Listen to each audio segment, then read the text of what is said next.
ipinagpalit sa sariling kapatid, dinuraan ng dangal, at binuhusan ng kumukulong kape sa gitna ng karamihan.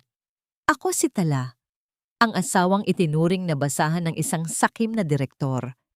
Inakala nilang sa pagpunit sa aking pagkatao ay tuluyan na akong madudurog. Ngunit nagkakamali sila. Ang bawat pilat sa aking mukha ay mitya ng kanilang mabilis na pagbagsak. Sino ang magwawagi? Ang tuso o ang nagtitimpi? Walang silbi. Isang simpleng kape lang, hindi mo pa magawa ng tama? You're such a clumsy, pathetic woman. Pinapahiya mo ako sa harap ng mga investors ko. Ang boses ni Rico ay parang matalim na hagupit na bumasag sa kintab ng marangyang lobby ng Grand Makati Hotel. Hindi ito ang boses ng asawang nangakong magmamahal sa kanya habang buhay. Ito ay boses ng isang estranghero na puno ng puot at pagkamuhi. Sa mga sandaling iyon, dahan-dahang tumulo ang mainit na kape mula sa pisngi ni Tala, gumuhit sa kanyang leeg at nag-iwan ng madilim na mantsa sa puting-puting bestido na pinili niya para sa espesyal na gabing ito. Ang hapdi ng mainit na likido sa kanyang balat ay hindi maikukumpara sa lamig na biglang bumalot sa kanyang buong pagkatao. Sa kanyang nanginginig na mga kamay, mahigpit pa rin niyang hawak ang isang maliit na pelus na kahon. Sa loob ninyo ay ang isang antigong relo, isang relikya mula sa pamilya ni Rico na buong tiyaga niyang kinumpuni sa loob ng 3 buwan. Iyon sana ang kanyang sorpresa para sa kanilang ika-10 anibersaryo ng kasal, isang simbolo ng muling pagkabuo ng oras at pag-ibig.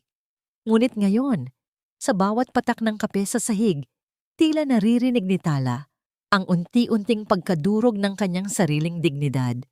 Nakatingin ang lahat. Ang mga negosyanteng kausap ni Rico ay umiwas ng tingin. Ang ilan ay may halong awa. Ang iba naman ay halatang naiirita sa eksenang nagaganap. Ngunit si Rico, ang lalaking itinuring niyang mundo, ay nanatiling nakatayo ng matuwid. Walang bakas ng pagsisisi sa kanyang mga mata. Sa halip, ang tanging makikita ay ang pagkasuklam sa asawang dumarating lamang sa oras na hindi kailangan. Nanatiling tahimik si Tala. Hindi siya sumigaw. Hindi siya umiyak. Sa gitna ng naglalakihang mga chandelier at tunog ng mararangyang sapatos sa marmol na sahig, ang katahimikan ni Tala ay tila isang malalim na balon ng pait. Ramdam niya ang bawat tibok ng kanyang puso na tila unti-unting tumitigil sa pag-asa. Ang pamilyar na bango ng paboritong pabango ni Rico na dati ay nagbibigay sa kanya ng kapanatagan, ngayon ay tila amoy ng isang mabulok na kasinungalingan. Naglakad siya palabas ng hotel nang hindi lumilingon. Ang hangin sa labas ay tila sumasabay sa kanyang panlalamig.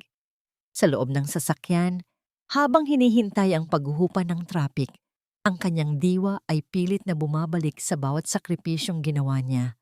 Ang pagtalikod sa sariling pangarap para suportahan ang karera ni Rico, ang pagtitiis sa mga gabing hindi ito umuuwi, at ang paglunok sa lahat ng masasakit na salita sa ngalan ng pagtitimpi.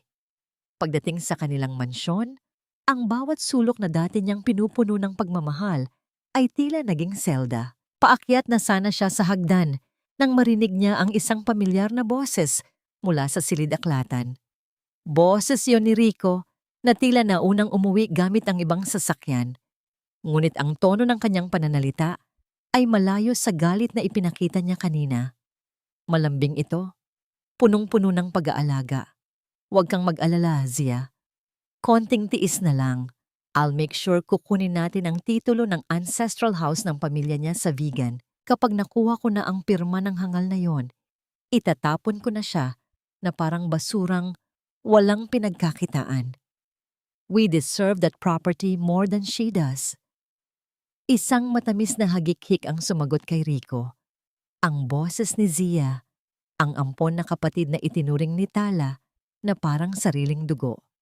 Ang batang babaeng pinag-aral niya, binihisan, at binigyan ng tahanan ng pumanaw ang kanilang mga magulang. Parang may 1,000 karayom na tumusok sa puso ni Tala. Ang hapdi ng kape sa kanyang pisngi ay tila nagliyab muli. Ngunit sa pagkakataong ito, hindi na ito luha. Ito ay ang apoy ng isang katotohanang masyadong masakit tanggapin. Ang kanyang asawa at ang kanyang kapatid, ang dalawang taong pinag-alayan niya ng kanyang buong buhay, ay matagal na palang nagbubulungan sa dilim upang nakawan siya ng tanging natitirang alaala ng kanyang mga ninuno. Nabitawan ni Tala ang pelus na kahon. Hindi ito lumikha ng malakas na tunog sa makapal na alpombra, ngunit para kay Tala, iyon na ang huling hininga ng kanyang pagiging martir. Ang bawat bahagi ng kanyang pagkatao, na dati ay puno ng pag-unawa, ay tila naging abo sa isang saglit. Tumayo siya sa gitna ng madilim na pasilyo, ang mantsa ng kape sa kanyang damit ay tila isang mapa ng lahat ng kanyang pagkakamali. Sa harap ng pintong sarado, kung saan ang dalawang taong mahal niya ay nagpaplano ng kanyang pagkawasak, isang tanong ang paulit-ulit na umalingaw-ngaw sa kanyang isipan, kasing lalim ng gabi at kasing pait ng kape. Hanggang kailan mo kayang kumpunihin ang isang bagay na sadyang itinadhana ng mawasak? Ang bawat baitang ng hagdan patungo sa ikalawang palapag ay tila naging kasing bigat ng mga bato sa ilalim ng dagat. Nanatili si Tala sa madilim na sulok. Pinipigilan ang sariling paghinga habang ang bawat salitang binitawan ni Rico at Zia ay tila mga lason na unti-unting pumapatay sa kanyang huling hibla ng pagtitimpi. Nang marinig ang papalapit na mga hakbang, mabilis na pumasok si Tala sa kanyang sariling silid. Hindi niya binuksan ang ilaw. Hinayaan niyang balutin siya ng kadiliman habang ang amoy ng kape sa kanyang bestido ay nanunuot sa kanyang ilong. Isang paalala ng kanyang kahihiyan. Hindi nagtagal, narinig niya ang marahang pagbukas ng pinto. Ang liwanag mula sa pasilyo ay nag-iwan ng mahabang anino sa sahig. Si Zia iyon. Ang babaeng itinuring niyang higit pa sa tunay na kapatid ay pumasok na tila isang anghel na nag-aalala. Ngunit sa mga mata ni Tala, ang bawat galaw nito ay tila isang ahas na naghahanap ng tamang anggulo para tumuklaw. "Ate, are you awake?" Malamig ang boses ni Zia, punong-puno ng pekeng malasakit. "I heard what happened at the hotel. Galit na galit si Kuya Rico. Are you okay? Bakit hindi mo binubuksan ang lights?" Dahan-dahang lumingon si Tala. Sa ilalim ng madilim na silid, tanging ang ningning ng kanyang mga mata ang makikita. Napansin niya ang suot ni Zia, isang mamahaling silk robe na kulay rosas. Iyon ang paboritong robe ni Tala. Isang regalo mula sa kanyang yumaong lola na hindi niya basta-basta isinusuot. Ang makita itong suot ng babaeng katatapos lang makipagtalik sa kanyang asawa ay tila isang sampal na mas masakit pa sa ginawa ni Rico. "I'm fine, Zia," malamig na sagot ni Tala. Ang kanyang boses ay walang emosyon, parang isang sirang plaka na pilit na pinatutugtog. "Napaaga yata ang uwi mo galing sa party?" Yes, ate. I felt bad for you kaya umuwi na ako agad." Pagsisinungaling ni Zia habang dahan-dahang lumalapit. "Kuya Rico is just stressed sa work. You know naman how he is. Masyado ka kasing sensitive minsan, ate. Siguro, you need to rest more.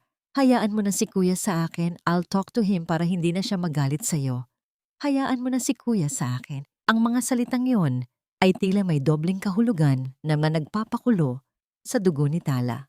Sa ilalim ng malamlam na liwanag, napansin ni Tala ang isang maliit na marka sa leeg ni Zia, isang mapulang bakas na hindi kayang itago ng kahit anong tamis ng pananalita. Alam ni Tala kung kaninong marka iyon. Iyon ang tatak ng kataksilan na kailanman ay hindi mabubura ng anumang hugas ng konsensya. "Salamat, Zia. Napakabuti mong kapatid," sagot ni Tala. Ang bawat salita ay tila may lasa ng bakal sa kanyang dila. "Ang robe na suot mo, bagay sa'yo. Parang sa'yo talaga yan, di ba?" Bahagyang natigilan si Zia, hinawakan ang tela ng silk robe at nagpakita ng isang mapanuring ngiti. Ito ba ate? Hiniram ko lang." Sabi kasi ni Kuya Rico, mukha ka na raw manang kapag suot mo ito. Sayang naman kung itatago lang sa baul. Tumalikod si Tala upang itago ang panginginig ng kanyang mga balikat, hindi dahil sa takot, kundi dahil sa matinding pagkamuhing nagniningas sa kanyang dibdib. Nang lumabas si Zia sa silid, naiwan ang halimuyak ng pabango nito, ang amoy ng banila na hinaluan ng pamilyar na cologne ni Rico. Isang amoy na tila sumasakal sa hininga ni Tala. Hindi na nag-aksaya ng panahon si Tala. Nang matiyak niyang mahimbing na ang tulog ng mga tao sa bahay, dahan-dahan siyang lumabas at tinungo ang silid-aklatan ni Rico. Ang bawat yabag niya sa makapal na alpombra ay tila isang anino na naglalakad sa gitna ng kapahamakan. Alam niyang mapanganib ang kanyang ginagawa, ngunit ang takot ay matagal nang nilamon ng kanyang pagnanais para sa hustisya. Sa loob ng opisina, ang amoy ng lumang papel at tabako ay nanunuot sa paligid. Binuksan niya ang cabinet kung saan itinatago ni Rico ang mga mahahalagang dokumento. Sa gitna ng mga folder ng kumpanya, nakita niya ang isang sobreng kulay kape. Ang kanyang pangalan ay nakasulat doon sa isang paraan na tila isang sumpa. Nang buksan niya ang sobre, tila huminto ang mundo ni Tala. Isang dokumento ng Deed of Absolute Sale para sa kanilang ancestral house sa Vigan ang tumambad sa kanya. Ngunit ang nagpabitaw sa kanyang hininga ay ang lagda sa ibaba ng papel. Ang kanyang sariling pangalan na isulat sa isang paraan na halos kaparehong-kapareho ng kanyang penmanship. Isang pekeng lagda na ginawa ng may katumpakan at kasamaan. Ngunit hindi lang iyon. Sa likod ng dokumento, may isang sulat kamay na note na nakadikit. Honey, once she signs the custody waiver for the shop, we can finally sell the vegan property and move to Singapore. Love, Zia. Ang hangin sa loob ng silid ay tila naging yelo.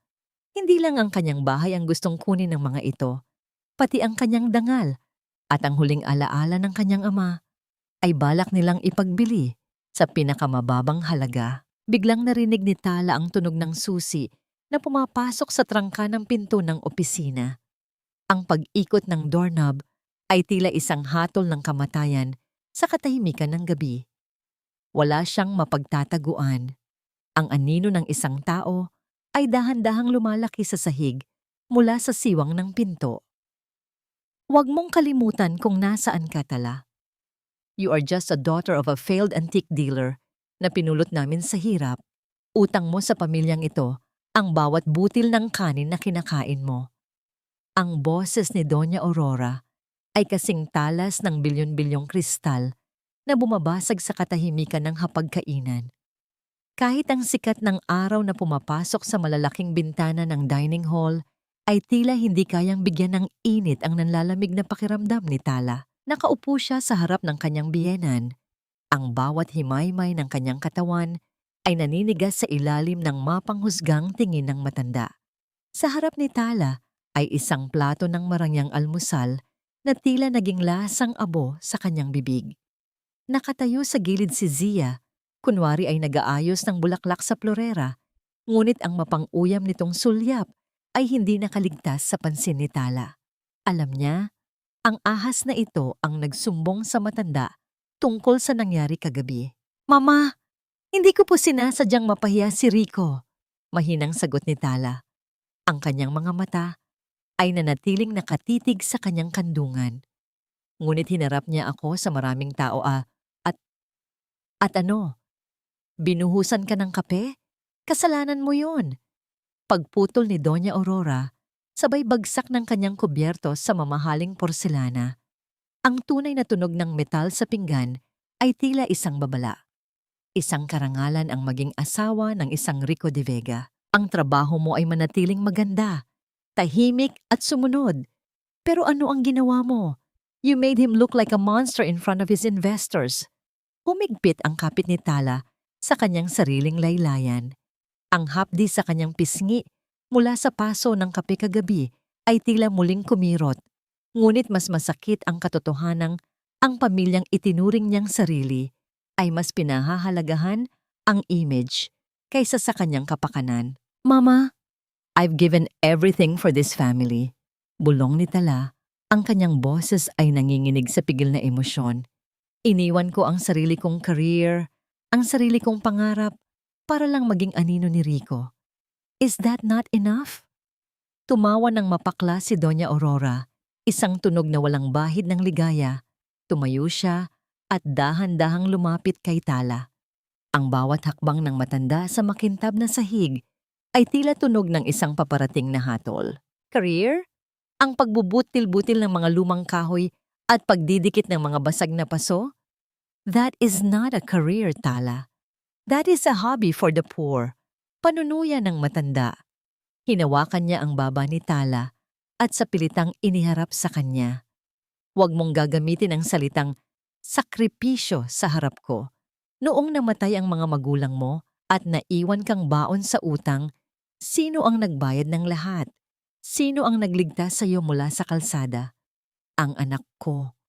Tumingin si Tala sa mga mata ni Doña Aurora. Sa loob ng 10 taon, naniwala siya sa naratibong ito.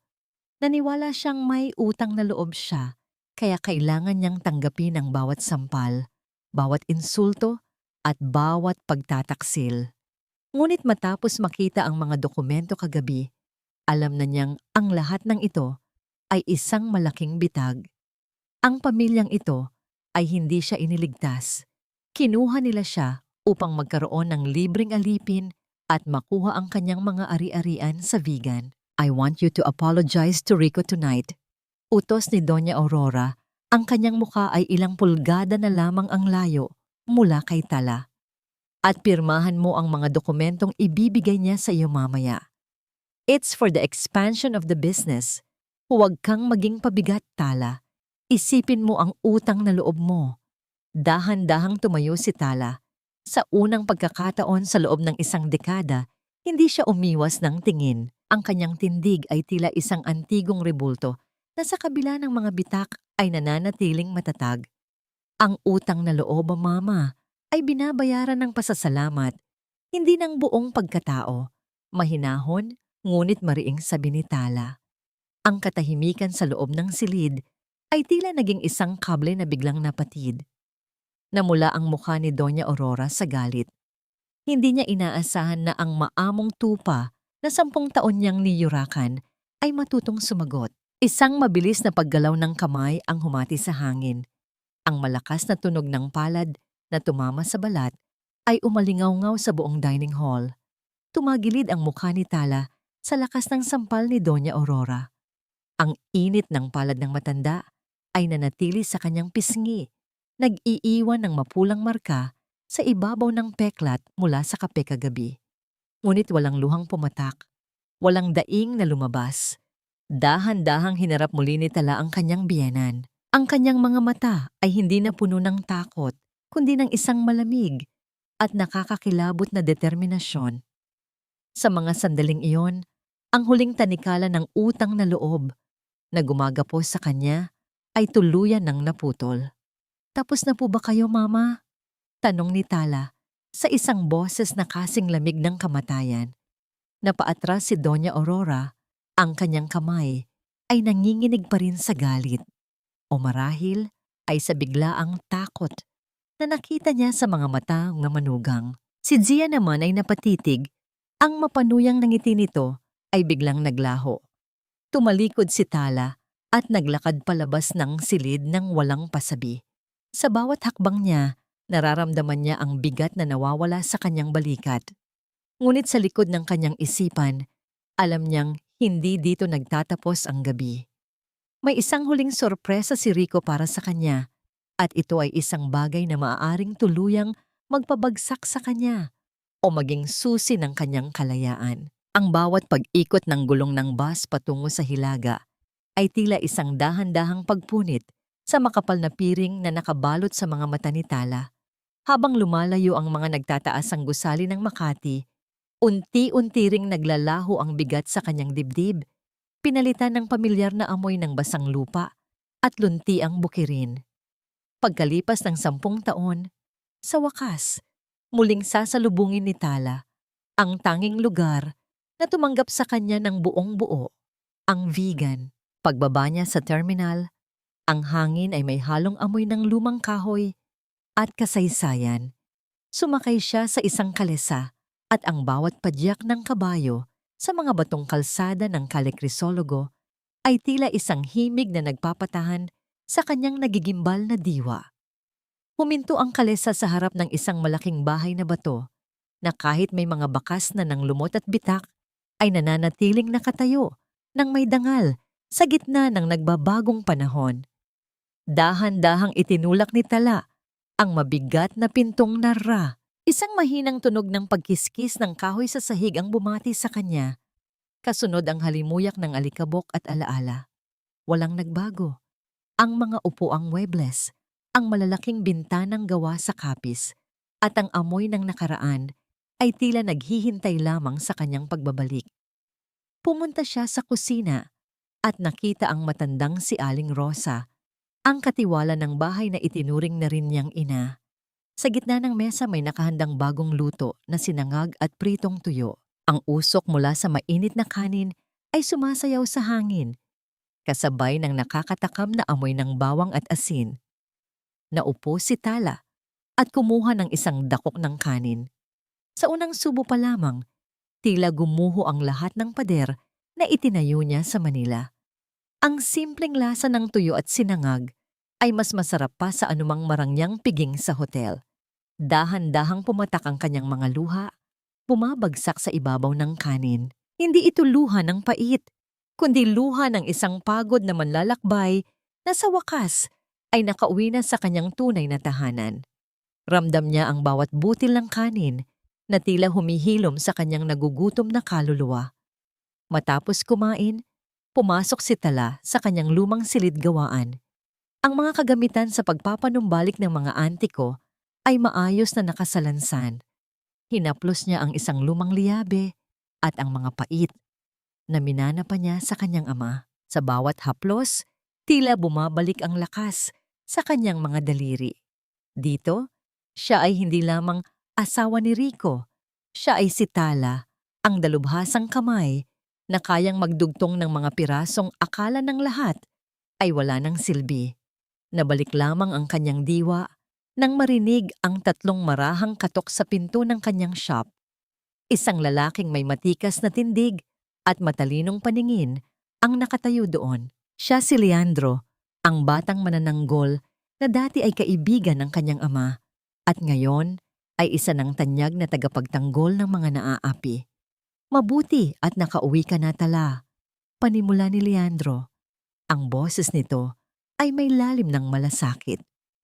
Matagal na kitang gustong kontakin, ngunit alam kong mahigpit ang seguridad sa mansyon ng mga De Vega.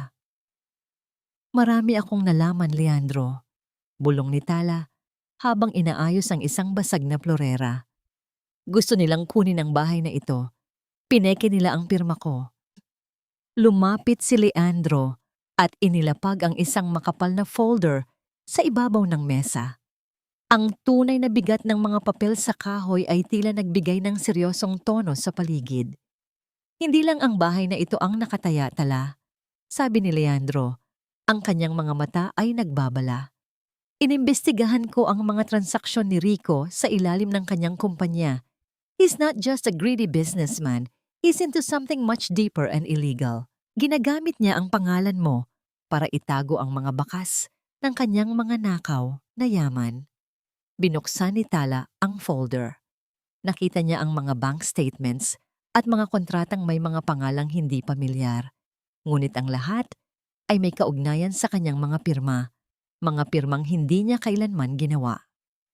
Anong ibig mong sabihin? Tanong ni Tala. Ang kaba ay muling bumabalot sa kanyang dibdib. Tumingin si Leandro ng diretso sa kanya. Ang mukha ay puno ng tensyon. Rico is more dangerous than you think, Tala. Hindi lang pera ang ninanakaw niya sa'yo. He is setting you up to be the fall guy kapag pumutok ang investigasyon ng gobyerno. In short, balak kanyang ipakulong para iligtas ang sarili niya at si Zia. Nanlamig ang mga daliri ni Tala.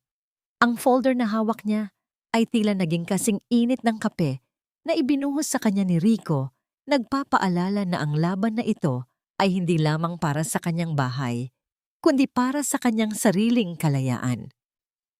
Sa bawat paghagod ng liha sa magaspang na ibabaw ng lumang kahoy, tila unti-unti ring nililinis ni Tala ang mga dumi na kumapit sa kanyang dangal.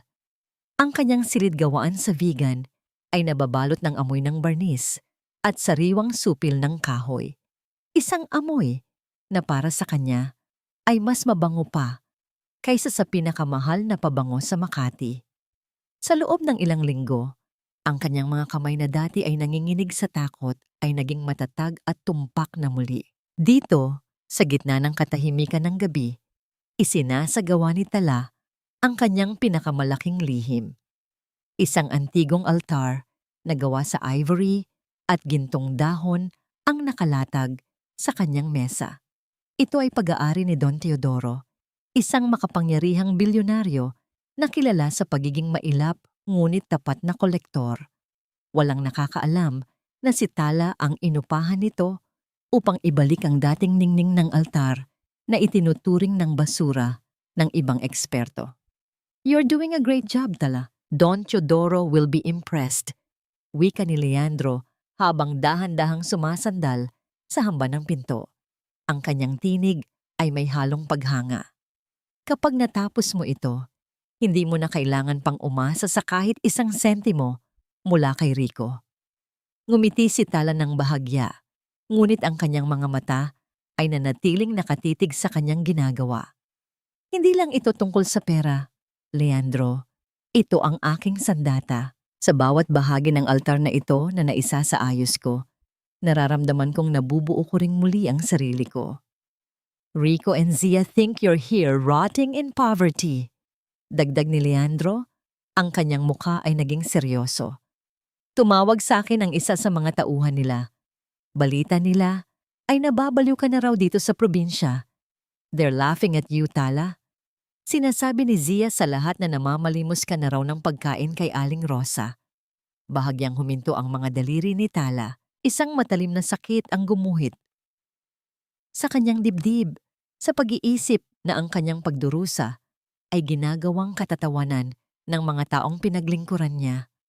Ngunit sa halip na maiyak, hinigpitan niya ang hawak sa kanyang pait. "Hayaan mo silang tumawa, Leandro. Ang pinakamasarap na bahagi ng pagpapanumbalik ng isang auntie ko ay ang sandaling maipakita mo sa mundo na ang akala nilang sira ay mas mahalaga pa pala kaysa sa bago."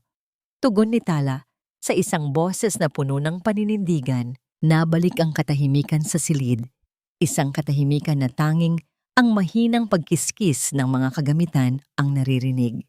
Ngunit ang kapayapaang ito ay biglang binasag ng isang marahas na dagundong ng makina ng sasakyan sa labas ng bahay.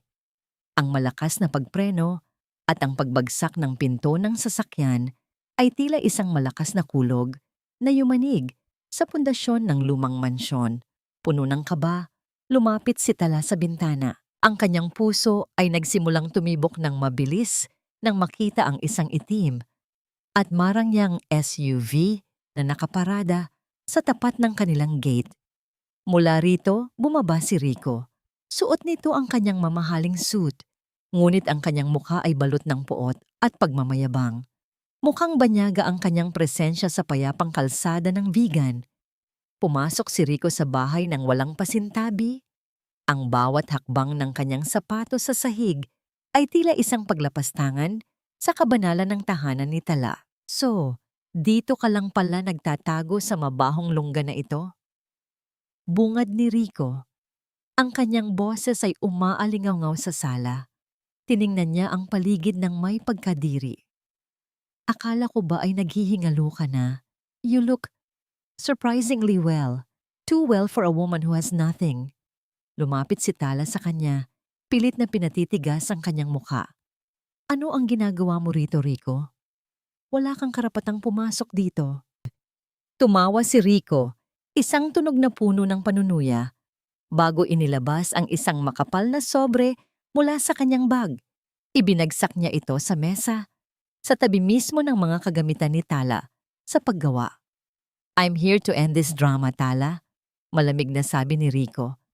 "Iyan ang mga papeles para sa ating annulment. At kasama na rin diyan ang huling dokumento para sa paglilipat ng titulong ito sa pangalan ko. Pirmahan mo yan ngayon din at bibigyan kita ng sapat na pera para makapagsimula ka ng maliit na karinderya rito sa probinsya. Tumingin si Tala sa mga papeles. Pagkatapos ay muling tumingin kay Rico. Ang kanyang mga mata ay nanlalamig. At kung hindi ako pumirma? Tanong ni Tala. Lumapit si Rico at hinawakan ng mahigpit ang braso ni Tala. Ang kanyang mukha ay naging kasing lupit ng isang hayop na handang manakmal. Huwag mong subukan ang pasensya ko, Tala. Kung hindi ka papayag sa madaling paraan, kukunin ko ang lahat sa iyo sa masakit na paraan. Ipapadeklara kitang mentally unstable at kukunin ko ang x-ray ng paso sa mukha mo para palabasing ikaw ang nananakit sa sarili mo. You will lose everything. Your name, your freedom, and this house. You have 24 hours to decide. Pirma o bilangguan.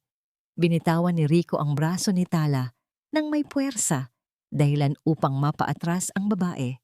Nang maglakad palabas ang asawa, tila naiwan ang isang madilim na anino na sumasakal sa hangin ng vegan. Kawawa naman ang batang iyan. Baka dahil sa sobrang pagkahumaling sa mga antigong gamit ay tuluyan na ngang nakalimutan ang realidad. Sabi ni Zia, minsan daw ay kinakausap na ni Tala ang mga anino sa pader. Ang mga bulong na yon ay tila mga tuyong dahon na tinatangay ng hangin sa paligid ng plaza ng vegan. Ngunit para kay Tala, ang bawat salita ay tila latay ng pait sa kanyang pandinig. Habang naglalakad siya patungo sa palengke upang bumili ng mga materyales, napapansin niya ang mga mapanuring tingin ng kanyang mga dating kalaro at kapitbahay. Ang mga ngiting dati ay puno ng init. Ngayon ay napalitan ng pag-aalinlangan at awa. Isang uri ng awa na mas masakit pa kaysa sa pangungutya. Hindi nagtagal ay natuklasan ni Tala ang ugat ng lahat. Sa gitna ng kalsada, nakita niya si Zia. Nakasuot ito ng isang simpleng puting bestido. Tila isang birhen na nagbabahagi ng biyaya. May kasama itong 2 tauhan na namimigay ng mga supot ng grocery sa mga taga-vegan. Ate Tala, sigaw ni Zia nang makita siya. Tumakbo ito patungo sa kanya at agad siyang niyakap.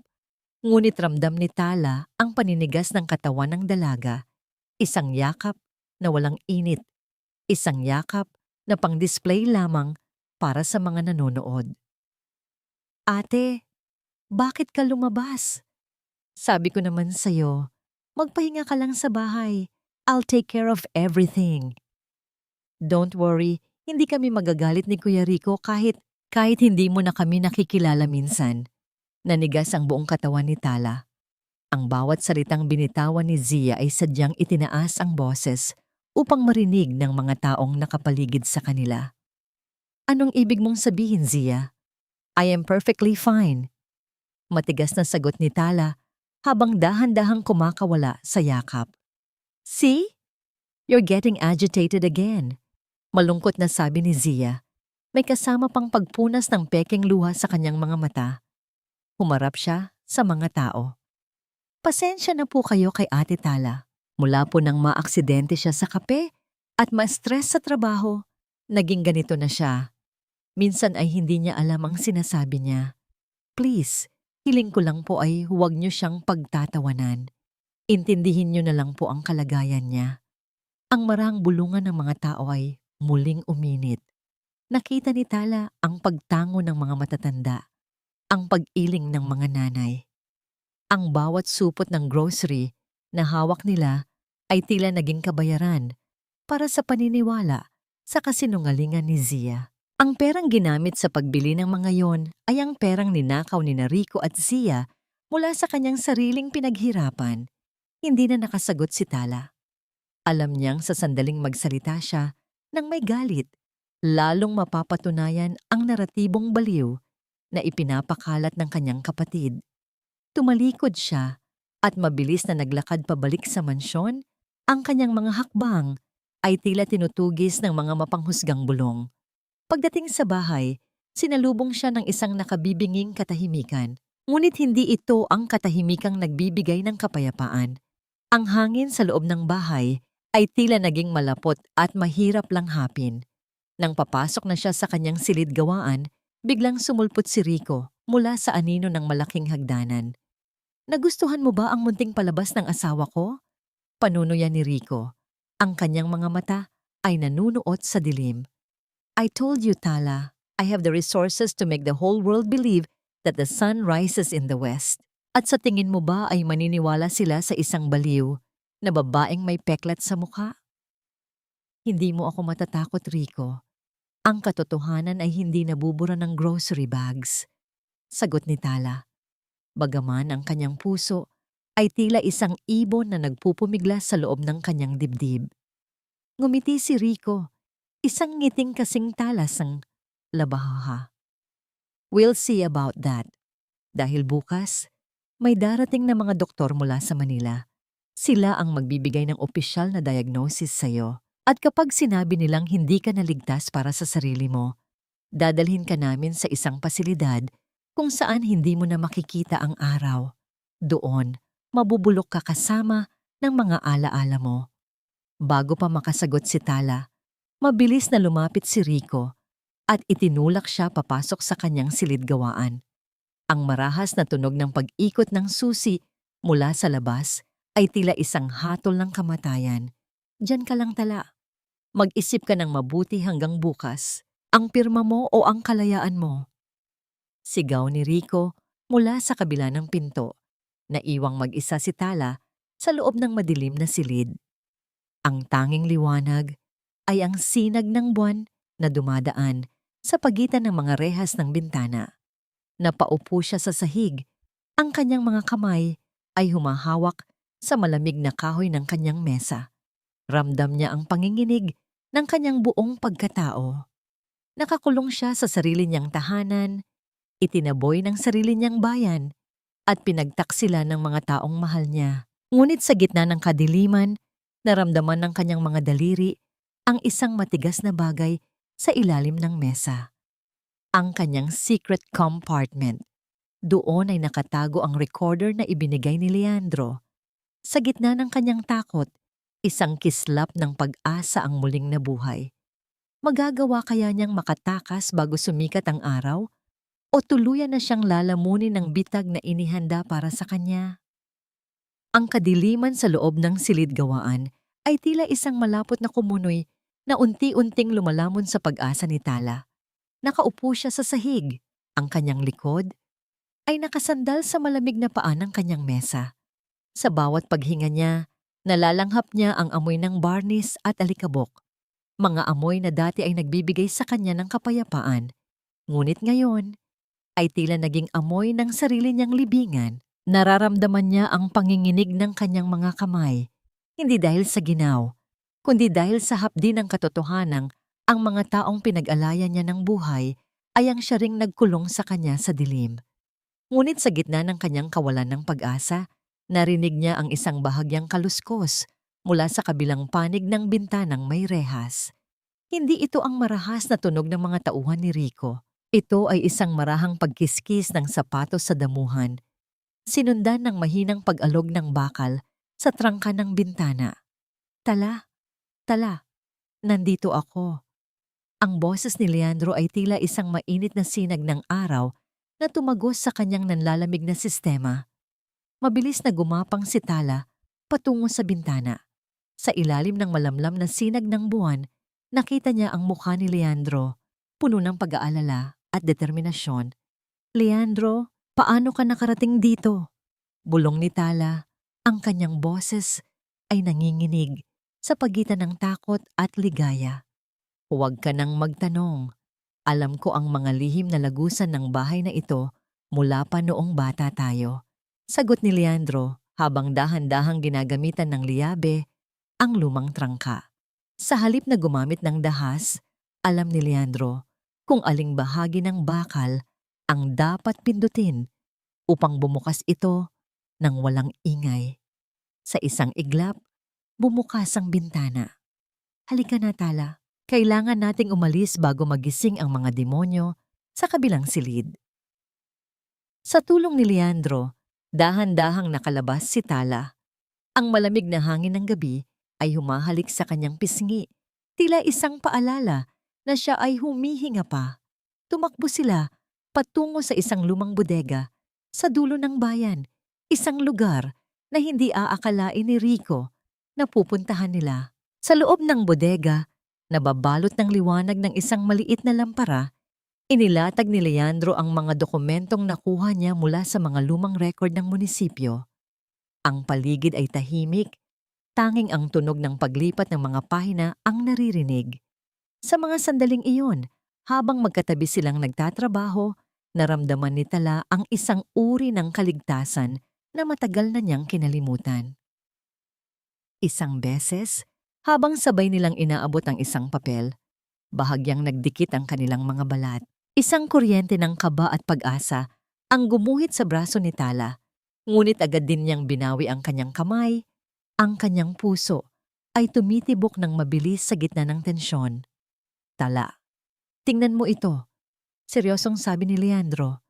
Ang kanyang mga mata ay nakatitig sa isang lumang ulat ng pulisya mula 10 taon na ang nakalilipas. Kinuha ni Tala ang papel. Ito ang ulat tungkol sa pagkamatay ng kanyang ama. Isang aksidente raw sa loob ng shop dahil sa pagbagsak ng isang mabigat na estante. Ngunit habang binabasa ni Tala ang mga detalye, ang kanyang mukha ay nawalan ng kulay. Nakasaad sa ulat na bago mangyari ang aksidente, may isang huling bisita ang ama ni Tala upang pirmahan ang paglilipat ng ilang stocks ng Songdoko. Ang pirma sa dokumentong ito, hindi ito pirma ni Papa. Bulong ni Tala, ang kanyang mga daliri ay nanginginig habang hinahaplos ang papel. At ang saksi sa dokumento, si Rico. Tumingin si Leandro sa kanya. Ang mukha ay puno ng pait. Hindi lang aksidente ang nangyari sa ama mo, Tala. Pinagplanuhan ni Rico ang lahat. Pinabagsak niya ang negosyo ng ama mo. Pinilit siyang pumirma. At nang tumanggi ang papa mo, doon nangyari ang trahedya. Rico didn't just marry you for your name. He married you to cover up a murder. Ang mundo ni Tala ay tila gumuho sa pangalawang pagkakataon. Ang lalaking pinagsilbihan niya, ang lalaking hinalikan niya tuwing umaga, ay ang lalaking pumatay sa kanyang pundasyon. Ang bawat hapdi sa kanyang mukha, ang bawat insulto ni Rico, ay tila naging maliliit na bagay kumpara sa lason ng katotohanan ito. Pinatay niya si Papa. Ang tanging lumabas sa bibig ni Tala bago siya napaupo sa isang lumang kahoy na upuan, ang kanyang mga kamay ay nakatakip sa kanyang mukha. Dahan-dahang lumapit si Leandro at ipinatong ang kanyang kamay sa balikat ni Tala. Hindi siya nagsalita, ngunit ang bigat ng kanyang kamay ay nagbigay ng lakas na kailangan ni Tala upang hindi tuluyang mabuwal. Sa maliit na bodega na yon, sa gitna ng gabi sa Vigan, ang apoy ng paghihiganti sa puso ni Tala ay tuluyan ng naging isang nagniningas na dambana. Hihingin natin ang katarungan, Tala, bulong ni Leandro. Ngunit kailangan nating mag-ingat dahil bukas, hindi na lang ari-arian ang kukunin ni Rico sa'yo. Susubukan niyang burahin ang huling saksi sa kanyang krimen. Ang marangyang ballroom ng Manila Grande Hotel ay napupuno ng halimuyak ng mamahaling wine, mababangong pabango, at ang masangsang na amoy ng kapangyarihan. Sa ilalim ng naglalakihang mga kristal na chandelier, ang bawat kislap ng liwanag ay tila nagpapamukha sa karangyaan ng pamilya De Vega. Ngayong gabi, ipinagdiriwang ni Rico ang kanyang napipintong pag-upo bilang bagong CEO ng kumpanya. Isang tagumpay na itinayo niya sa ibabaw ng mga kasinungalingan at nakaw na pangarap. Nakatayo si Rico sa gitna ng entablado. Ang kanyang dibdib ay busog sa yabang habang hawak ang isang baso ng champagne. Sa kanyang tabi, nakakapit si Zia na tila isang linta. Suot ang isang pulang bestido na kasing tingkad ng dugo. Hindi na nahiya ang dalawa. Ipinapakilala na ni Rico si Zia bilang kanyang mapapangasawa, habang ang balita tungkol sa pagkabaliw ni Tala ay ikinakalat sa bawat sulok ng silid bilang dahilan ng kanilang paghihiwalay. Ladies and gentlemen, masayang bati ni Rico. Ang kanyang boses ay umaalingaw-ngaw sa buong hall. Sa gabing ito, hindi lang natin ipinagdiriwang ang tagumpay ng kumpanya, kundi pati na rin ang aking bagong simula, kasama ang babaeng tunay na nagpahalagay sa akin. Sa isang madilim na sulok ng balcony, nakatayo si Tala. Nakasuot siya ng isang simpleng itim na gown. Ang kanyang mukha ay bahagyang natatakpan ng isang manipis na lace veil upang itago ang kanyang pagkakakilanlan. Kasama niya si Leandro, na tahimik na nagmamasid habang hawak ang isang tablet na konektado sa control room ng hotel. Ang bawat tawa ni Rico at ang bawat mapagkunwaring haplos ni Zia ay tila mga pako na ibinabaon sa puso ni Tala. Ngunit sa pagkakataong ito, hindi na siya nasasaktan. Ang bawat kirot ay naging lakas. Sa loob ng kanyang maliit na clutch bag, mahigpit niyang hinahawakan ang isang maliit na piraso ng magaspang na kahoy, isang bahagi ng lumang pait ng kanyang ama. Ito ang kanyang golden moment. Ang paalala na siya ay isang tagapagtayo. At ngayong gabi, siya ang titibag sa tore ng mga mapagsamantala. Handa ka na ba, Tala? Bulong ni Leandro. Ang kanyang mga mata ay nagtatanong. Tapos na ang pagtitimpi, Leandro. Sagot ni Tala sa isang boses na kasing lamig ng gabi. Ipakita na natin sa kanila kung ano ang itsura ng isang baliw na naniningil ng katarungan. Sa entablado, nagsimulang mag-play ang isang video na inihanda ni Rico, isang compilation ng kanyang mga naging proyekto at tagumpay. Ang mga tao ay nakatingin ng may paghanga, habang si Rico ay nakangiti ng buong ningning. Ngunit sa gitna ng video, biglang nagkaroon ng aberya. Ang malaking screen ay nagsimulang mag-flicker. Nagkaroon ng mga guhit na tila ingay sa radyo, hanggang sa ang masayang musika ay napalitan ng isang nakakakilabot na katahimikan. Ang screen ay naging madilim at unti-unting lumitaw ang isang anino ng dalawang tao sa loob ng isang madilim na opisina. Hindi malinaw ang kanilang mga mukha, ngunit ang boses na lumabas sa mga speaker ay hindi mapagkakamalan. Siguraduhin mong malilinis ang audit reports, Rico. Kapag nalaman nilang nawawala ang 50 milyong pisong pondo ng mga manggagawa, pareho tayong mabubulok sa kulungan. Wika ng boses ng isang lalaki. Ang boses ni Rico sa isang tagong pag-uusap. Huwag kang mag-alala, partner. Nakapangalan ang lahat ng transaksyon kay Tala.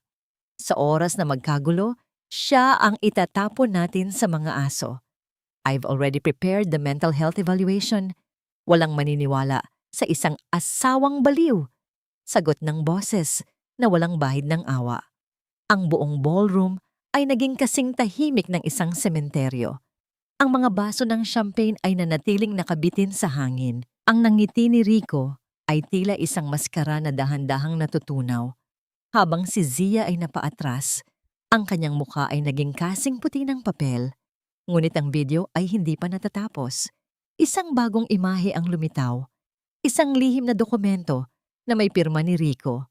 Ang dokumentong nagpapatunay ng paglilipat ng mga nakaw na yaman sa isang offshore account sa ilalim ng pangalan ni Zia. Ang bawat bulong sa ballroom ay nagsimulang lumakas, tila isang bagyong paparating. Si Rico ay nagmadaling tumakbo patungo sa control booth, nagsisigaw ng mga utos, ngunit huli na ang lahat. Ang bawat mata sa loob ng silid ay nakatitig na sa kanya ng may pandidiri at takot. Sa gitna ng kaguluhan, dahan-dahang lumakad si Tala mula sa anino patungo sa gitna ng ballroom. Tinanggal niya ang kanyang veil, ipinapakita ang kanyang mukha. Ang peklat na dulot ng kape ni Rico ay tila naging isang medalya ng digmaan sa ilalim ng liwanag. Rico! Tawag ni Tala. Ang kanyang boses ay maliit lamang ngunit tumagos sa bawat ingay. Napalingon si Rico. Ang kanyang mga mata ay nanlilisik sa galit at gulat. Tala, paano ka? Ang akala mong basag na paso ay nakahanap na ng kanyang mga piraso.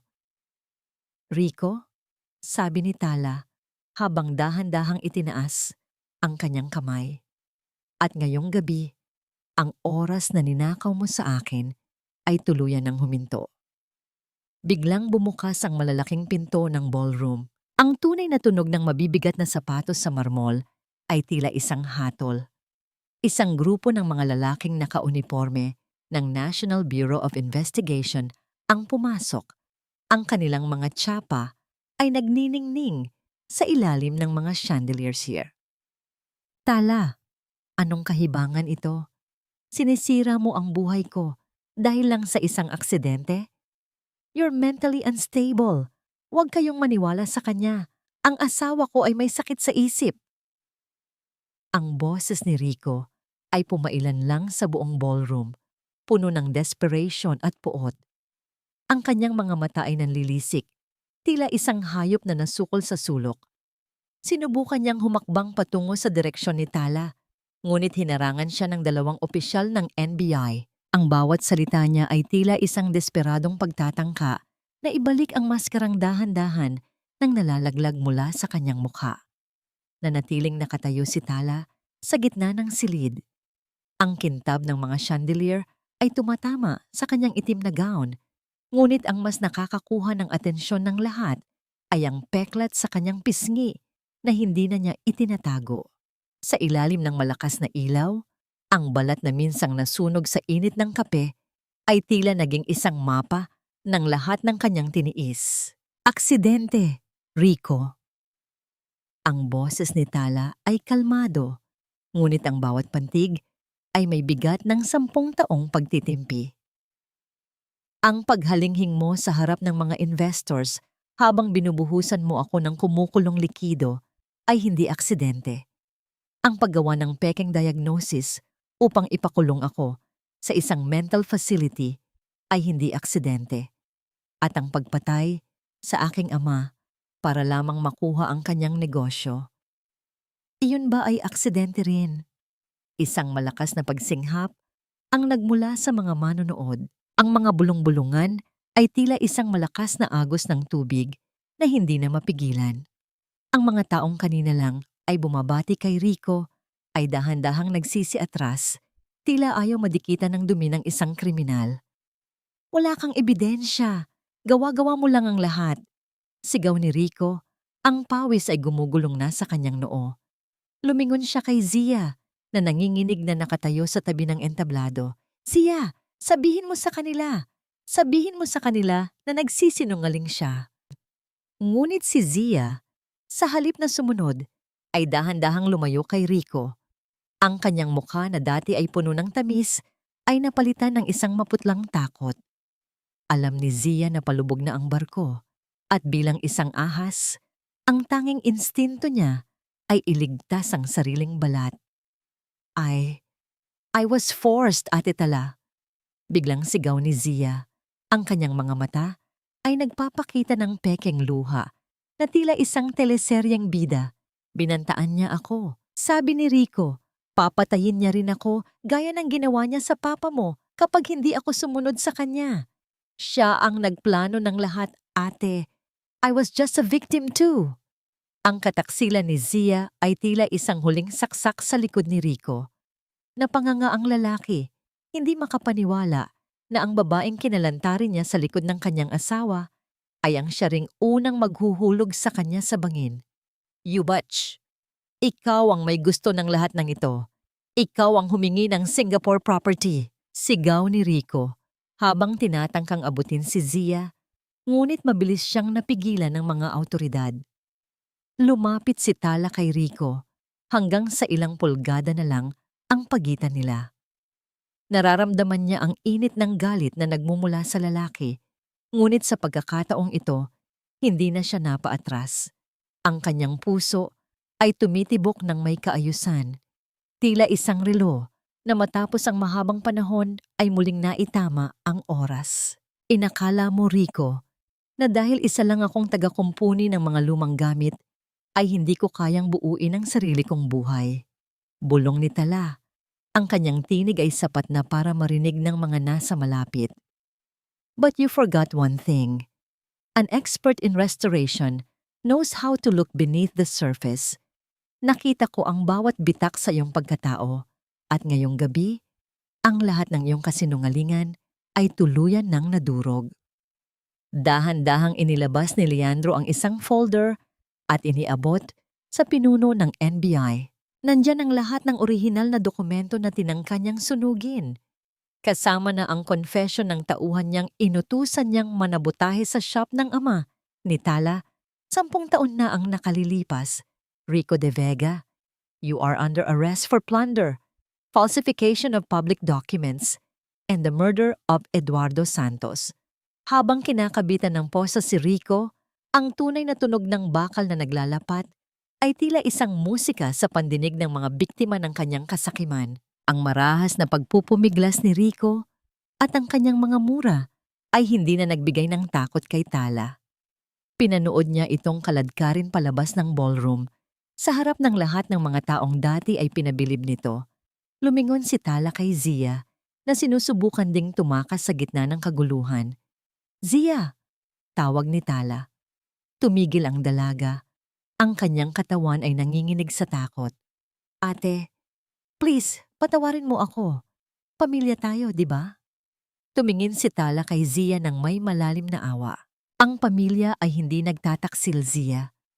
At ang utang na loob na lagi mong sinasabi. Binayaran ko na yon nang kupkupin kita nung wala kang matuluyan. Ngunit ang batas ang magpapasya kung anong kabayaran ang nararapat sa ginawa mo. Nang dalhin na rin si Zia ng mga pulis, ang ballroom ay dahan-dahang binalot ng isang kakaibang katahimikan. Ang mga bisita ay nagsimulang mag-alisan. Iniwan ang mga basag na kristal at natapong wine sa sahig. Naiwang nakatayo si Tala sa gitna ng malawak na silid. Nararamdaman niya ang pagod na unti-unting bumabalot sa kanyang katawan. Ngunit kasabay nito ay ang isang uri ng gaan na hindi niya kailanman naramdaman sa loob ng 10 taon. Ang bawat hapdi ng kanyang nakaraan ay tila dahan-dahang humuhupa. Lumapit si Leandro sa kanya at dahan-dahang ipinatong ang kanyang kamay sa balikat ni Tala. Ang init ng palad nito ay nagbigay ng kapanatagan sa kanyang nanginginig na diwa. Tapos na, Tala. Nakuha mo na ang katarungan para sa papa mo, bulong ni Leandro. Tumingin si Tala sa malayo. Tila nakikita ang mukha ng kanyang ama na nakangiti sa kanya. Ngunit bago pa siya makasagot, isang tauhan ng hotel ang lumapit sa kanila. Ang mukha ay balot ng kaba. Ma'am Tala, may isang tawag po para sa inyo mula sa ospital. Tungkol po sa biyenan niyo, si Doña Aurora. Nagkaroon daw po siya ng stroke nang makita ang balita sa telebisyon. Ang balitang ito ay tila isang huling kulog sa gitna ng humuhupang bagyo. Kahit na napakarami ng kasalanan ng pamilya De Vega sa kanya, naramdaman ni Tala ang isang matinding dilema. Ang katarungan ba ay kailangang may kasamang ganitong uri ng pagbagsak? Ang karma ay hindi laging dumarating na parang isang malakas na kulog. Kung minsan, ito ay parang isang dahan-dahang pag-agos ng tubig na unti-unting nilulunod ang lahat ng iyong itinayo sa ibabaw ng kasinungalingan. Sa loob ng puting silid ng ospital, ang tanging naririnig ay ang regular na pag-andar ng mga makinang tumutulong sa paghinga ni Doña Aurora. Ang babaeng dati ay naghahari-harian sa kanyang mansyon. Ang babaeng ginamit ang kanyang dila bilang latigo upang hamakin ang pagkatao ni Tala, ngayon ay nakahiga ng walang kibo. Ang kanyang mukha ay tabingi, ang kanyang mga mata ay dilat ngunit walang makitang buhay. Isang malupit na kabaligtaran sa mapang-aping anyo na ipinakita niya noong huli silang magharap. Nakatayo si Tala sa gilid ng kama, pinagmamasdan ang kanyang biyenan. Walang galit sa kanyang puso. Tanging isang malalim at malamig na kapayapaan. Hinawakan niya ang riles ng kama. Ang pakiramdam ng malamig na bakal ay nagpapaalala sa kanya na ang kapangyarihan ay isang pansamantalang hiram lamang. Sabi niyo po noon, Mama, na isa lamang akong basag na paso. Mahinang bulong ni Tala. Ang boses niya ay hindi nangangatog. Ngunit tingnan niyo po tayo ngayon. Ang pasong minaliit niyo ay buo na. Habang ang palasyong ipinagmamalaki niyo ay dahan-dahang nagiging abo. Walang sagot si Doña Aurora. Tanging ang tunog ng hangin na lumalabas mula sa makina ang tumutugon sa kanya. Ito ang pinakamabigat na karma para sa isang babaeng nabuhay sa pagdidikta, ang mawalan ng boses at kakayahang kontrolin ang mundo sa kanyang paligid. Samantala, sa loob ng piitan ng Camp Crame, ibang uri ng impyerno ang kinakaharap ni Rico. Wala na ang kanyang mamahaling suit, wala na ang bango ng kanyang imported na cologne. Nakasuot siya ng kulay kahel na uniforme. Nakaupo sa isang matigas na semento habang pilit na iniiwasan ang mga tingin ng ibang preso. Sa labas, ang balita tungkol sa kanyang pagbagsak ay naging paboritong paksa ng mga chismis sa bawat kanto.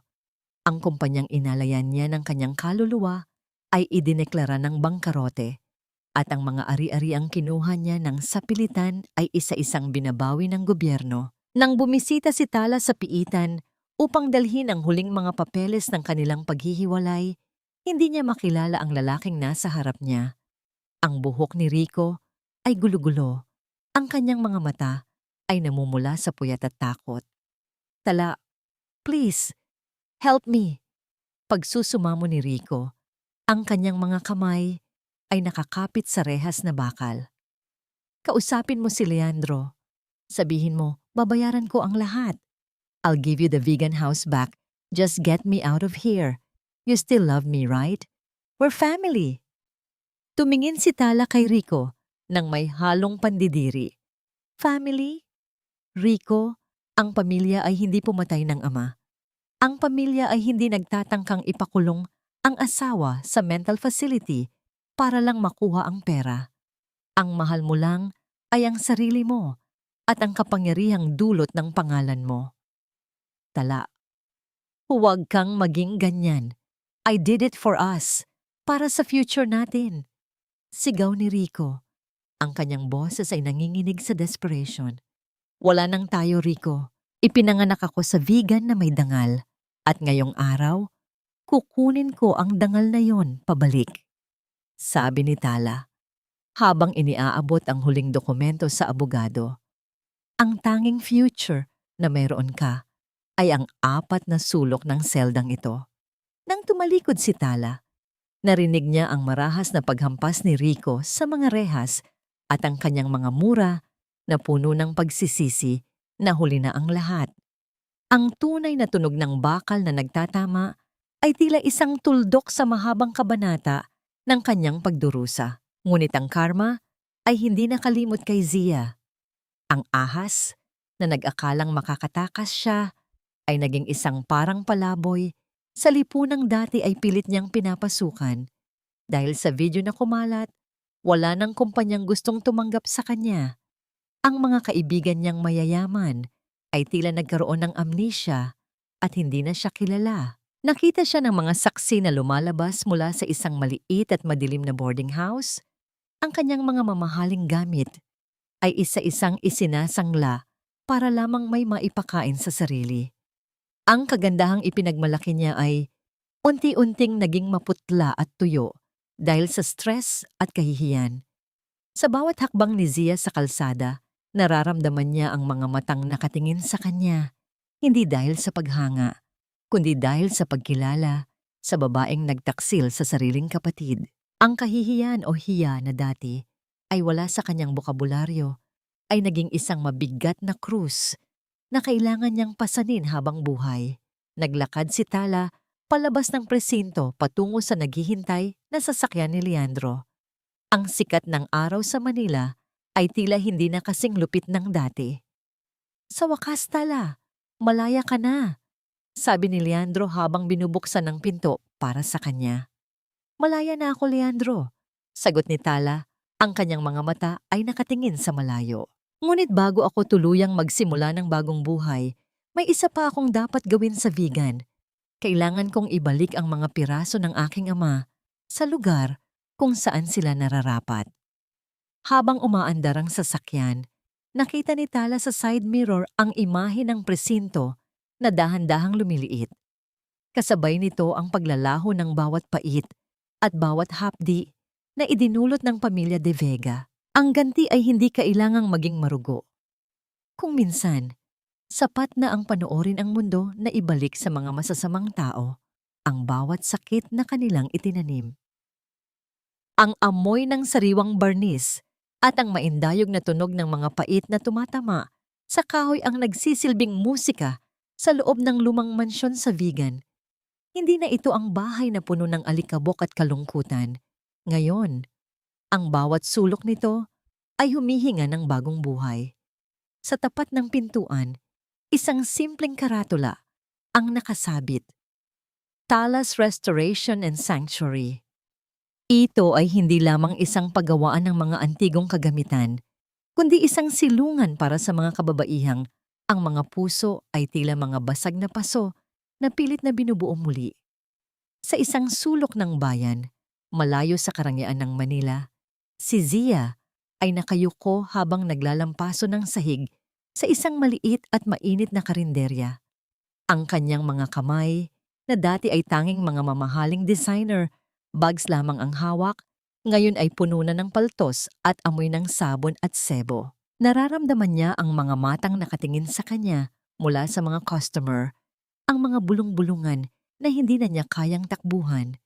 Sa tuwing may makakakilala sa kanya, ang hiya ay tila isang mainit na apoy na lumalamon sa kanyang mukha. Isang gabi, habang tinitingnan niya ang kanyang sarili, sa isang maliit at maduming salamin, napaiyak na lamang siya nang mapagtantong ang lahat ng kanyang ginawa para sa pera ay nag-iwan sa kanya na mas mahirap pa kaysa sa isang pulubi dahil wala na siyang dangal na natitira. Samantala, sa mansyon ng mga De Vega na ngayon ay unti-unti nang kinukuha ng kalumaan, si Doña Aurora ay nakaupo sa kanyang wheelchair sa gitna ng malawak at bakanteng sala. Ang mga mamahaling dekorasyon ay wala na. Ang mga tauhan ay nagsipag-alisan. Ang katahimikan sa paligid niya ay masakit sa pandinig. Ang babaeng dati ay hindi nauubusan ng mga utos at insulto. Ngayon ay tanging mga luha na lamang na dahan-dahang gumugulong sa kanyang tabingging mukha ang nagpapahayag ng kanyang pagsisisi. Ang bawat anino sa pader ay tila nagpapaalala sa kanya ng mga taong kanyang nilyurakan at ang kalungkutan ay tila isang mabigat na kumot na hindi na niya maalis sa kanyang katawan. Sa Vigan, abala si Tala sa pagtuturo sa isang batang ina na may mga pasa sa braso kung paano dahan-dahang linisin ang isang antigong mesa. Sa bawat haplos ni Tala sa kahoy, ipinaparamdam niya sa babae na ang mga sugat ay hindi katapusan ng halaga ng isang tao. Ate Tala, sa tingin mo po ba magiging maganda pa ito ulit? Tanong ng babae. Ang boses ay puno ng pag-aalinlangan. Ngumiti si Tala, isang nangiting puno ng kapanatagan. Ang mga bitak-iha ay hindi kapintasan. Sinasabi niyan ang kwento ng iyong pagtitiis. At kapag nakuha natin ang tamang timpla ng kumpuni, ang mga bitak na yan ang magpapatunay kung gaano kakatatag. Ang kanilang pag-uusap ay nagpatuloy habang ang sikat ng araw ay dahan-dahang lumulubog, nagbibigay ng kulay ginto sa buong silid-gawaan. Nabalik lamang ang diwa ni Tala nang marinig niya ang tunog ng isang sasakyan na huminto sa labas. Mula rito, bumaba si Leandro. May hawak siyang isang maliit na kahon, ang kanyang mga mata ay nagniningning sa ilalim ng takip silim. Pumasok si Leandro sa shop, ang kanyang bawat hakbang ay may dalang gaan sa pakiramdam ni Tala. May nakalimutan ka yata sa Manila, Tala. Wika ni Leandro sa isang malambing na tono. Dahan-dahan niyang binuksan ang kahon. Doon ay nakahiga ang isang maliit na piraso ng kristal. Ang huling bahagi ng malaking salamin ng lola ni Tala na nabasag noong gabi ng kanyang pag-alis sa mansyon. Iyon ang salaming sumasalamin sa lahat ng kanyang sakit. Ngunit ngayon, ang bawat piraso ay muling nahanap. Leandro, paano mo nahanap ito? Bulong ni Tala habang kinukuha ang kristal. Ang kanyang mga daliri ay bahagyang dumikit sa kamay ni Leandro at sa pagkakataong ito, hindi na siya lumayo. Ang init ng kamay ni Leandro ay tila isang pangako ng kaligtasan. Hindi ko hahayaang may kulang sa iyong pagbabalik, Tala. Sagot ni Leandro, ang kanyang boses ay puno ng katapatan. You deserve to be whole again. Lumapit si Tala sa malaking salaming kasalukuyan niyang kinukumpuni. Dahan-dahan niyang inilagay ang huling piraso. Sa bawat paglapat ng kristal, tila narinig ni Tala ang huling buntong hininga ng kanyang nakaraan. Tiningnan niya ang kanyang sarili sa salamin. Ang peklat sa kanyang muka ay nandoon pa rin.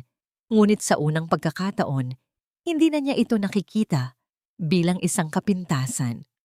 Nakikita niya ito bilang isang bahagi ng kanyang sining, isang sining ng pagkabuhay muli.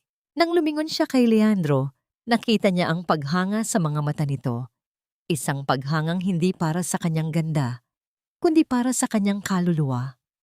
Ang distansya sa pagitan nila ay dahan-dahang lumiit, tila ang hangin sa pagitan nila ay napupuno ng mga salitang hindi na kailangang bigkasin. Salamat, Leandro, hindi lang para sa salamin, kundi sa pananatili mo noong ang mundo ko ay pira-piraso pa. Sabi ni Tala, ang kanyang mga mata ay nagniningning sa pag-asa. Hinding-hindi na muling mababasag ang mundong yan, Tala. I'll make sure of it. Bulong ni Leandro habang marahang inilalagay ang kanyang kamay sa likod ni Tala, isang proteksyong hindi sumasakal. Sa labas, ang ulan ay nagsimulang pumatak sa mga bubong na yero, lumilikha ng isang payapang ritmo na tila nagbabasbas sa bagong simula ng lahat. Ngunit sa gitna ng kapayapaang ito, may isang kumatok sa pinto ng shop, isang mahina at nanginginig na katok. Nang buksan ni Tala ang pinto, isang babaeng basang-basa sa ulan ang nakatayo. May bitbit na maliit na balutan at may mga mata na punong-puno ng takot, katulad ni Tala. 10 taon na ang nakalilipas. Isang bagong hamon, isang bagong pagkakataon na magligtas. Ang unang sinag ng araw sa vegan ay dahan-dahang gumagapang sa mga batong kalsada, nagbibigay ng gintong liwanag sa mga bintanang kapis ng lumang mansyon. Sa loob ng silid-gawaan, ang hangin ay sariwa at malinis, malayo sa mapanirang usok at ingay ng lungsod na minsang gumaralgal sa kaluluwa ni Tala. Nakatayo siya sa harap ng malaking salamin na katuwang niyang binuo kasama si Leandro. Ang bawat lamat na dati ay nagpapaalala ng pagkawasak. Ngayon ay naging mga pinong linyang nagbibigay ng kakaibang ganda sa kristal. Dahan-dahang itinaas ni Tala ang kanyang kamay at hinaplos ang peklat sa kanyang pisngi. Ang balat doon ay bahagyang magaspang, isang permanenteng marka ng gabing ibinuhos sa kanya ang kumukulong kape. Ngunit sa pagkakataong ito, hindi na siya nakaramdam ng kirot o pait. Sa kanyang pagmamasid sa sarili, nakita niya ang isang babaeng hindi na nagtatago sa anino ng kanyang asawa. Ang peklat na yon ay naging bahagi na ng kanyang sining, isang patunay na ang isang bagay na nasaktan at nasira ay maaaring maging mas mahalaga at mas matatag matapos ang tamang pagkumpuni. Narinig ni Tala ang mahinang tawanan mula sa ibaba. Ang mga kababaihan sa kanyang sanctuary ay nagsisimula na sa kanilang mga gawain. Ang ilan ay nagluluto ng almusal. Ang iba naman ay maingat na nililinis ang mga bagong dating na antigong kasangkapan. Ang bawat tunog ng kanilang pagkilos ay tila isang awit ng pag-asa. Ito ang tunay na tagumpay ni Tala. Hindi lamang ang pagpapanumbalik ng mga gamit, kundi ang pagpapanumbalik ng dangal ng mga taong akala ng mundo ay wala ng silbi. Dahan-dahang pumasok si Leandro sa silid. May dalang 2 tasa ng mainit na tsokolate. Ang usok mula sa inumin ay sumasayaw sa hangin, nagdadala ng amoy ng purong tablea at gatas. Inilapag niya ang mga tasa sa mesa at tumayo sa tabi ni Tala. Pinagmamasdan din ang kanilang refleksyon sa salamin. You look peaceful, Tala, wika ni Leandro sa isang malambing na tinig. Para kang isang obra na sa wakas ay natapos na ang huling hagod ng brush. Peaceful is a beautiful word, Leandro, sagot ni Tala habang kinukuha ang isa sa mga tasa. Akala ko noon, ang kapayapaan ay ang kawalan ng gulo. Ngunit natutunan ko na ang tunay na kapayapaan ay ang pananatiling buo kahit gaano pa kalakas ang bagyong dumaan. Bahagyang ipinatong ni Leandro ang kanyang kamay sa balikat ni Tala, isang banayad na paghawak na puno ng paggalang at pagmamahal. The court finalized the annulment papers yesterday at ang balita mula sa Manila, Rico's final appeal was denied. He will stay where he belongs for a very long time.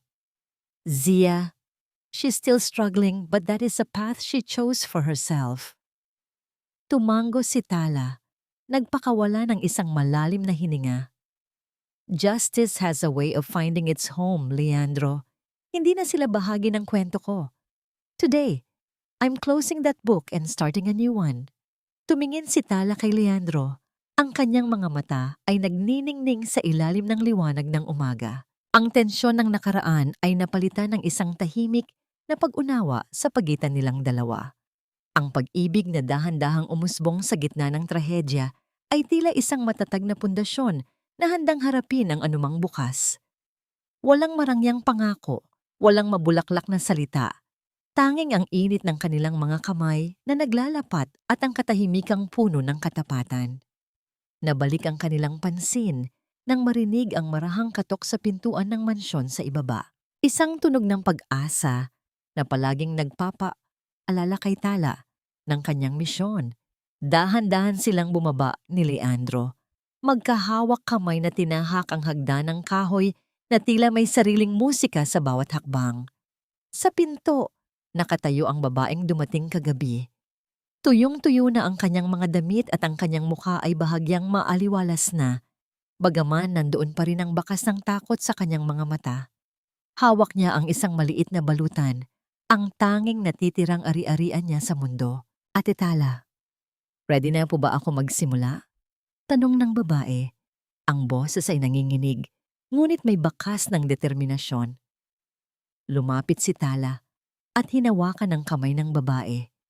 Ang init ng palad ni Tala ay tila isang tulay patungo sa kaligtasan. Handang-handa ka na, iha, may suyong sabi ni Tala. Dahil dito sa vegan, walang bagay na masyadong basag para hindi mabuo muli. Pasok ka, tutulungan kitang hanapin ang mga pirasong nawala sa'yo. Habang pumasok ang babae sa loob ng mansyon, tumingin si Tala sa labas. Ang Calle Crisologo ay buhay na buhay sa umaga. Ang bawat bato sa kalsada ay sumasalamin sa kasaysayan ng katatagan. Sa mga sandaling iyon, alam ni Tala na ang kanyang buhay ay hindi na lamang isang paghahanap ng katarungan, kundi isang walang hanggang pagpapanumbalik ng pag-ibig at dangal. Ang kwento ni Tala ay hindi nagtapos sa isang mapait na paghihiganti. Ito ay nagbunga sa isang matamis na pagsilang at habang ang araw ay unti-unting tumataas sa langit, ang bawat anino ng kahapon ay tuluyan ng natunaw sa liwanag ng isang bagong simula. Lumipas ang 3 taon na parang isang mahinahong agos ng ilog sa gitna ng kapatagan. Ang vegan, na dati ay saksi sa pait ng pag-alis ni Tala, ngayon ay naging kanlungan ng kanyang muling pagsilang. Ang Tala's Restoration and Sanctuary ay hindi na lamang isang maliit na shop. Ito ay naging isang institusyon na kinikilala sa buong bansa. Ngunit higit sa mga parangal, ang tunay na kayamanan ni Tala ay ang mga ngiti ng mga kababaihang dati ay tila mga basag na kristal, ngunit ngayon ay nagniningning na muli sa tiwala sa sarili. Isang hapon, habang ang sikat ng araw ay dahan-dahang nagkukulay kahel sa ibabaw ng mga bubong na bato, naupo si Tala sa kanyang balkonahe. Hawak niya ang isang tasa ng kape. Malamig na ito, gaya ng kanyang naging desisyon noon. Hindi na siya natatakot sa amoy o init nito. Ang kape, na minsang naging simbolo ng kanyang kahihiyan, ngayon ay naging simbolo na lamang ng isang karaniwang hapon sa probinsya. Nakarating sa kanya ang balita mula sa Manila nitong nakaraang linggo. Si Rico ay nananatili sa loob ng pambansang bilangguan. Ang kanyang pangalan ay tuluyan ng nabura sa listahan ng mga makapangyarihang negosyante. Ang kanyang huling hiling na makita si Tala ay hindi pinagbigyan, hindi dahil sa galit, kundi dahil wala na itong puwang sa bagong buhay ni Tala. Si Zia naman ay nababalitang nagtatrabaho bilang isang labandera sa isang malayong probinsya. Itinatago ang muka sa bawat taong daraan dahil sa tindi ng hiya na dala ng kanyang nakaraan.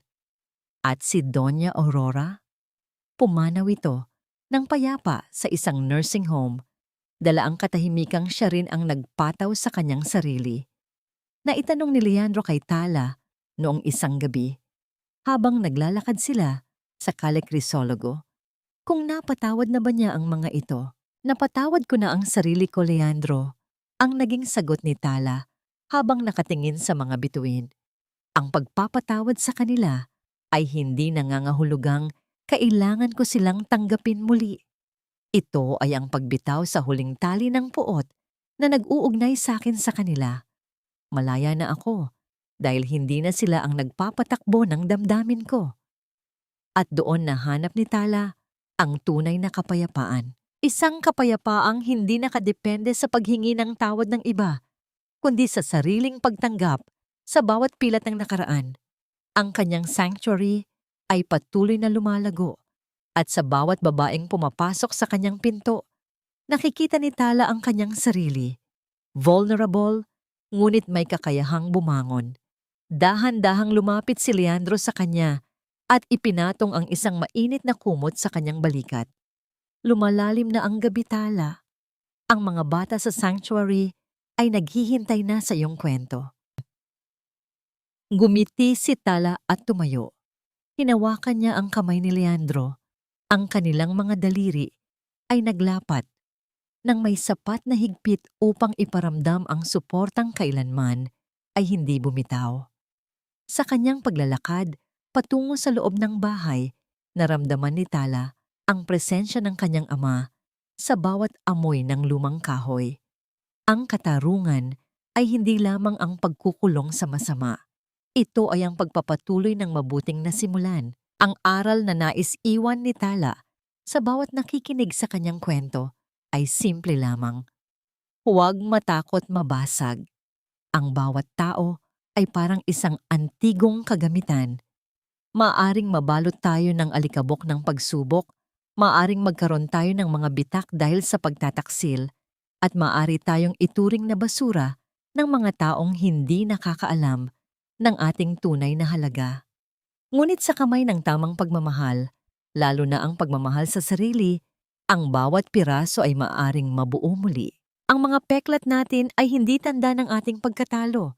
Sila ay mga gintong pandikit na nagpapatunay na tayo ay nabasag, naging pira-piraso, ngunit piniling maging buo at mas maganda kaysa dati. Dahan-dahang isinara ni Tala ang pinto ng kanyang balkonahe kasabay ng huling sinag ng araw na nagpaalam sa abot tanaw. Ang gabi ay dumating, ngunit para kay Tala, ang liwanag ay hindi na muling maglalaho. Sa bawat pagpikit ng kanyang mga mata, hindi na dilim ang kanyang nakikita, kundi ang kislap ng isang bagong umaga na kailanman ay hindi na muling maglalaho. Maraming salamat sa inyong pagsubaybay at pananatili sa tabi ni Tala mula sa kanyang unang patak ng luha hanggang sa kanyang huling ngiti ng tagumpay. Bilang inyong lingkod na bumuo ng bawat salita ng kwentong ito, nais kong aminin na hindi naging madali ang paglalakbay na ito. May mga gabing nanginginig ang aking mga daliri habang isinusulat ko ang mga tagpo ng pagtataksil at kawalan ng pag-asa. Dahil sa bawat hapdi na naramdaman ni Tala ay may bahagi rin ng aking puso na tila nadudurog. Ang kwentong ito ay hango sa mga totoong buhay na aking nasaksihan. Sa mga lihim na kwento ng mga babaeng akala ng marami ay tuluyan ng nabasag. Ngunit sa kabila ng lahat ay piniling tumayo at buuin ang kanilang sarili. Tulad ng isang munting buto na itinanim sa gitna ng matigas na lupa, ang pag-asa ay laging nakakahanap ng paraan upang sumibol at mamukadkad. Ang ating mga peklat, gaano man ito kalalim, ay hindi mga kapintasan, kundi mga ukit ng ating katatagan at dangal. Nais kong iwan sa inyo ang isang katanungan na hanggang ngayon ay nagpapaisip sa akin. Ikaw ba? Kung ikaw ang nasa kalagayan ni Tala, kaya mo rin bang patawarin ang mga taong bumasag sa iyong puso para lamang mahanap ang iyong sariling kapayapaan? O sapat na bang makita silang nagdurusa sa kanilang sariling karma? Sana ay naging katuwang ninyo ang kwentong ito sa inyong mga pang-araw-araw na gawain at nakapagbigay ng kahit kaunting liwanag sa inyong mga puso. Kung kayo ay naantig o may naalala sa paglalakbay ni Tala, huwag po ninyong kalimutang ibahagi ang inyong mga saloobin sa ating comment section. Ang inyong mga kwento at pakikiramay ang nagbibigay buhay sa aming sining. I-like at i-share rin po ninyo ang video na ito para mas marami pa tayong pusong maabot at mabigyan ng inspirasyon. Muli, maraming salamat sa inyong pagtitiwala. Hanggang sa susunod nating paglalakbay sa mundo ng mga kwentong nagpapaluha, nagpapatawa, at higit sa lahat, nagpapahilom. Ako ang inyong tagapagkwento, nagpapaalam ng may pag-asa sa bawat isa sa inyo.